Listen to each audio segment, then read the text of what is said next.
So arthroscopic బ్యాంకార్ట్స్ repair అంటే ఏంటి అంటే, ఎవరికైతే యాంటీరో ఇన్ఫీరియర్ గ్లీనాయిడ్ లేబ్రమ్ కనుక టేర్ ఉండి ఆ పార్ట్లోంచి అది చినిగిపోతుందో అక్కడ మనము బేసిక్గా ఈ బ్యాంకార్ట్స్ రిపేర్ అనేది లాటరల్ పొజిషన్లో చేస్తారన్నమాట. అంటే ఇలా పేషెంట్ ఇలా పడుకొని ఉంటాడు. సో 3 పోర్టల్స్ పెడతాం. Posterior portal, anterosuperior portal, anteroinferior portal అని 3 పోర్టల్స్ పెట్టడం జరుగుతుంది. సో చేసే డాక్టర్ హెడ్ అండ్ వైపు నించొని ఉంటారు. సో ఇది మొత్తం కెమెరాలో చూసి చేయడం జరుగుతుంది.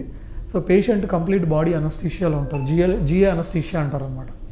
So posterior portal, anterosuperior portal, anteroinferior portal. So anterosuperior portal అనేది మనకి ఇక్కడ వ్యూయింగ్ పోర్టల్ అనమాట. అది చూస్తూ ఉంటాం. సో ఈ యాంట్రో ఇన్ఫీరియర్ పోర్టల్ ద్వారా మనం ఒక యాంకర్ పెడతాం. ఎక్కడ పెడతామంటే ఈ anteroinferior area of the glenoid అనమాట.